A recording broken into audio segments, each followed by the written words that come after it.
For months, I poured my heart into planning my dream wedding. I'm Emily Carter, and I live in Savannah, Georgia, where Spanish moss and historic charm make every street feel like a fairy tale. My fiancé, Ryan, and I had saved for 2 years to book the Forsyth Park Fountain venue, a stunning, iconic spot for our summer wedding. Every detail was perfect. The caterer, the string quartet, the blush pink roses. But my best friend Claire had other plans. When I caught her passing off my wedding as her own, I didn't just get mad. I got even. Claire and I had been friends since college. She was always the flashy one, craving attention, while I was the planner, the one who made things happen. When I showed her the venue photos, her eyes lit up. "This is gorgeous, Emily," she gushed. I thought she was just excited for me. A month later, I got a call from the venue coordinator. "Ms. Carter, we're confused. Someone named Claire Thompson says she's booked the fountain for the same date." My stomach dropped. "That's impossible," I said. "I booked it last year." I confronted Claire over coffee at a cafe on Broughton Street. She fidgeted, avoiding my eyes. "Oh, Emily, it's just a mix-up," she said, her voice syrupy. "I booked it for my engagement party. You don't mind, right? You're always so chill." Engagement party? Claire wasn't even engaged. I pressed her, and she admitted she'd borrowed my venue idea to impress her new boyfriend, Derek, claiming she'd cancel it later. I trusted her. That was my first mistake. Weeks passed, and I noticed Claire dodging my calls.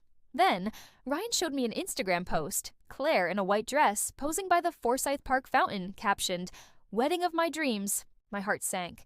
She hadn't booked an engagement party. She'd stolen my entire wedding.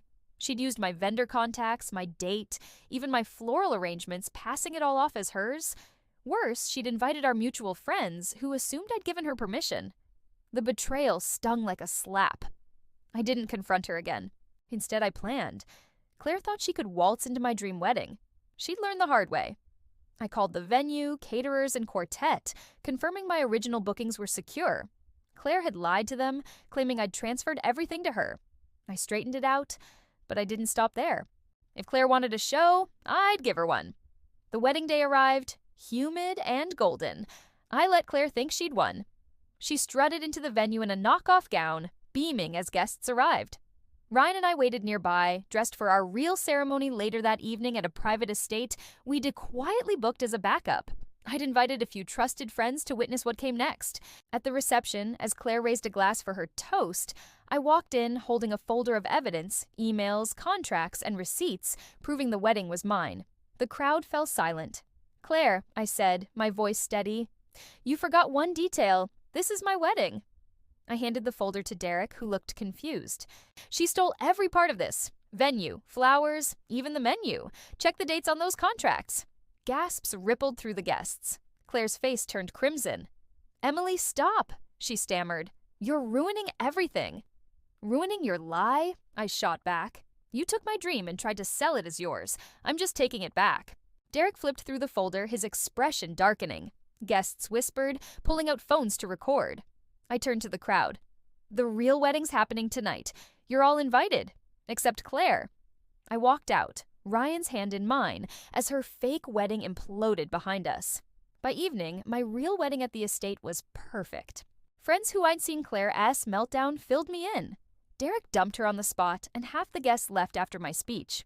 Claire tried to salvage the night, but the caterers, realizing the truth, packed up early. She was left with a half-empty venue and a ruined reputation.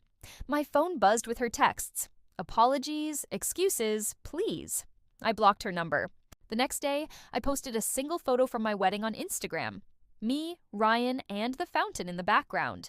Captioned, "The real thing is always worth the wait." Claire's account went silent. For years, I'd let her overshadow me, thinking friendship meant tolerating her selfishness. Not anymore. Standing up to her didn't just save my wedding, it saved me.